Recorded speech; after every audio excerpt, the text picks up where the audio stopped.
सबको प्रणाम। राम राम। आप लोग कभी विचार किए थे या कभी विचार किए हैं कि जो बाबा होते हैं और जो मंत्री विधायक होते हैं वही धनी क्यों होते हैं? उनके पास ही पैसा क्यों होता है? उनके पास ही मेडिकल कॉलेज क्यों होते हैं? उन्हीं के पास बड़े बड़े यूनिवर्सिटी, बड़े बड़े होटल, बड़ी बड़ी गाड़ियाँ, बड़ी बड़ी जहाज़ें इन्हीं दो लोगों के पास क्यों होती है? इस पर कभी आप लोगों ने मंथन किया? हमने बैठे बैठे मंथन किया कि बाबा जो हैं वो प्रभु के नाम पर डराकर हमसे दान लेते हैं। किससे? गरीबों से, लाचारों से, बेवसों से, भक्तों से, अनपढ़ों से या दुखियारियों से या दुखियों से। उसी तरह सरकार हमसे चंदा लेती है या टैक्स लेती है, डराकर, धमकाकर या लालच देकर, जैसे तैसे भी। जब नेता नहीं रहता है तो उसके घर 2 वक्त की रोटी बड़े मुश्किल से मिलती है। बाबा जब बाबा नहीं रहता है तो 2 वक्त की रोटी कई घरों में भिक्षा मांगने के बाद बड़े मुश्किल से मिलती है। लेकिन जब वही साज बाज लेकर स्टेज सजाकर बड़ी खूबसूरती से चैनल के माध्यम से 2-4 चैनल बना लेता है और 2-4 चैनल के माध्यम से अपना भगवान का नाम ले लेकर आपको जब डराने लगता है तो आप उससे जुड़ने लगते हैं। और कोई ऐसा दुखियारी नहीं है जो कोई पिता से दुखी नहीं है, कोई माता से दुखी नहीं है, कोई बहन बेटी से दुखी नहीं है, कोई पत्नी से दुखी नहीं है। जब इस तरह की बातें जब वहाँ से माइक पर बोला जाता है, टीवी और मोबाइल के माध्यम से जब हम देखते हैं तो हम उनसे जुड़ने का प्रयास करते हैं और जुड़ने के लिए जो भी रकम मांगी जाती है हम उन्हें चंदा के रूप में, दान के रूप में भेजते हैं। तब हम उनके भक्त बनते हैं, फिर वो गुरु मंत्र देते हैं, फिर उसका कुछ लेते हैं, फिर कोई ताबीज़ देते हैं, फिर उसका कुछ लेते हैं, फिर कुछ किताबें देते हैं, उसका कुछ लेते हैं। एक तरफ से महात्मा भगवान से डराकर हमें लूटते रहे,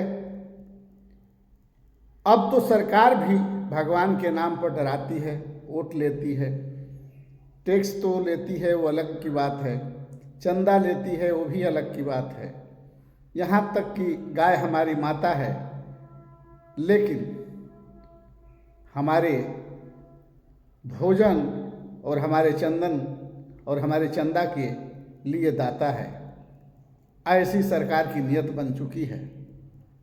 आप लोगों ने देखा ही है कि पूरे भारत में चंदा किस तरह से सुर्खियों पर चमक रहा है और उसी तरह से बाबाओं का धंधा सुर्खियों पर चमक रहा है। इधर नेता समाज को लूटते हैं, उधर बाबा समाज को लूटते हैं और दोनों का पैसा दान पात्र में डालकर सफ़ेद हो जाता है। और जो सफ़ेद होने से बचता है वो विदेशी बैंकों में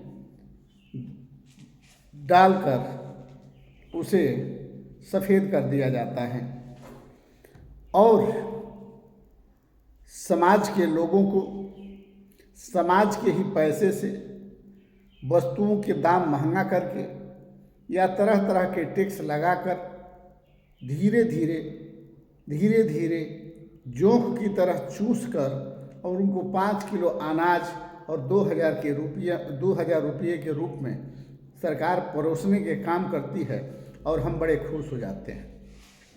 हमसे 1 लाख, 2 लाख, 4 लाख जब लूट लेती है तो एक गरीब को 2 लाख या 2.5 लाख का एक आवास देती है और चर्चा में आ जाती है। पैसा आपका, चर्चा सरकार का और वोट आपका, राजगद्दी सरकार का, पैसा आपका, सुख सुविधा सरकार का, पैसा आपका, वीआईपी गाड़ी सरकार का, पैसा आपका, वीआईपी जहाज सरकार का, पैसा आपका, वीआईपी होटल सरकार का। आज हमारे देश में अधिकांश कोई ऐसा महात्मा नहीं है जिसके 2, 4, 10, 100, 150 कॉलेज या मठ नहीं है, और कोई ऐसा नेता नहीं है जिसके पास कोई मेडिकल कॉलेज या बड़े बड़े कॉलेज उसके पास नहीं है या होटल नहीं है। सारे सुख सुविधा से सुसज्जित वो 5 से 10 वर्षों में हो जाता है। हम समाज से ये पूछना चाहते हैं कि क्या हम गरीब किसान मजदूर या हम समाज के लोग सिर्फ कमा कमा कर सरकार को देने के लिए पैदा हुए हैं? बाबा लोगों को देने के लिए पैदा हुए हैं? बाबा लोग जिस भगवान के नाम से डराते हैं और उन्हीं भगवान के ज़मीन को कब्जा कर अपने यूनिवर्सिटी, अपने कॉलेज, अपने स्कूल खोलते हैं। सरकार हमें उसी तरह से बाबा मंदिर के नाम पर, मस्जिद के नाम पर डराती है और उनकी ज़मीन को अपने काम में लेती है और जगह जगह यूनिवर्सिटी और कॉलेज बनाती है, जिसका पैसा उनके कई पीढ़ियों तक चलता है, वह कॉलेज उनके कई पीढ़ियों तक चलता है। तो बाबा और नेता ये दोनों अपने पीढ़ियों की मरम्मत करने में लगे हुए हैं और आने वाली पीढ़ियों के लिए कॉलेज, मठ या कमाने की व्यवस्था करके जाने के चक्कर में हैं और जा रहे हैं और उनकी पीढ़ियाँ कमा रही हैं। वो बात दूसरी है, कोई दारू पी के ख़त्म कर रहा है, कोई सूरा में ख़त्म कर रहा है, कोई सुंदरी में ख़त्म कर रहा है, वो तो समय की बात है, जो जैसे कमाता है वैसे जाता है। लेकिन आप लोग एक बार नज़र डालिए हमारी बातों पर कि जिस तरह बाबा कमा करके कई कॉलेज, यूनिवर्सिटी, मठ बना देते हैं, नेता कमा करके कई होटल, मठ, बड़े बड़े हॉस्पिटल, बड़े बड़े लग्जरी सुविधा वाले होटल या बड़े बड़े स्विमिंग पूल या तरह तरह की व्यवस्थाएं देश में फैला रहे हैं, तो क्या वो ज़मीन कहीं से लेके आए थे? चाहे वो बाबा हों या चाहे नेता हों। जब लोग कई कई सौ वर्ष तक भीख मांगने के बाद या कई कई कई लोगों को पाकिट मारने के बाद, हज़ारों लोगों को पाकिट मारने के बाद, 2-4, 10-20 डकैती करने के बाद या 2-4 लोगों का मर्डर करने के बाद क्या उनके पास कुछ बचा होता है? कुछ नहीं होता है। लेकिन जब वो बाबा बन जाते हैं या नेता बन जाते हैं तो वो इतने धनी हो जाते हैं कि उनके बाद कई कई 100 एकड़ की ज़मीन हो जाती है और वो ज़मीन सरकारी होती है और हमारे बाबाओं के पास जनता की ज़मीन होती है। सरकार तो अलग से आवंटित करती ही है और जनता भी, भक्त जो होते हैं वो कई कई करोड़ रुपया, कई कई बीघा ज़मीन बाबाओं को दान कर देते हैं। उसी तरह नेताओं को भी दान कर देते हैं। हमारा ये काम करा दीजिए तो उसके बदले नेता ये मांग लेते हैं, हमारा ये काम करा दीजिए उसके लिए नेता ये मांग लेते हैं। जब ये समस्या सबके पास आती है, हम गरीब जरूर दान देते हैं, दान पेटी में डालते हैं, दान देते हैं, भगवान के नाम पर दान करते हैं, लेकिन वो पैसा, दान का पैसा भगवान के पास पहुंचता नहीं है। उससे यूनिवर्सिटी, कॉलेज और मठ बनते हैं और ज़मीन भी अपना होता है, पैसा भी अपना होता है। उसी तरह नेता जब विजयी होते हैं, जीतते हैं, तो वोट भी हमारा होता है, नोट भी हमारा होता है। 500, 1000, 2000, 10,000, 20,000 एक बार दे देते हैं, लेकिन वो कई रूपों में उसको हमसे फिर ले लेते हैं, लेकिन हमें दिखाई नहीं देता है। हमारी ही ज़मीन होती है, हमारा ही पैसा होता है और हमारे ही पैसे पर और हमारे पैसे से हमारे ही ज़मीन पर वो होटल बना लेते हैं, स्विमिंग पूल बना लेते हैं, बड़े बड़े कल कारखाने बना लेते हैं, बड़े बड़े कॉलेज बना लेते हैं, मॉल बना लेते हैं और हम लोग उनके आगे पीछे झुनझुना बजाते हैं, थाली बजाते हैं, मोबाइल का टार्च जलाते हैं और तरह तरह की व्यवस्थाएं करते हैं। हम लोग पता नहीं किस मिट्टी के बने हैं। जब हम जानते हैं कि भगवान कण कण में है, जब हम जानते हैं कि भगवान हर जन में है, जब हम जानते हैं कि भगवान सबके अंदर हैं, तो हम अपने कर्मों को सुधारें और हम जैसे ही अपने कर्म को सुधारेंगे, हमारा भगवान हमारे सामने प्रकट होगा और उनसे साक्षात्कार होगा और बात होगा, हम जो चाहेंगे वो होगा। लेकिन जब हम अपना कर्म सुधारना नहीं चाहते हैं, हम अपने कुल देवी को पूजना नहीं चाहते हैं, हम अपने माता पिता को पूजना नहीं चाहते हैं, हम अपने दादा दादी को पूजना नहीं चाहते हैं, हम पहुंच जाते हैं काशी विश्वनाथ, हम पहुंच जाता है बागेश्वर धाम, हम पहुंच जाते हैं, मतलब तरह तरह के तीर्थ स्थलों पर पहुंचते हैं, लेकिन अपने घर के देवी देवता की पूजा हम मन से नहीं कर पाते हैं।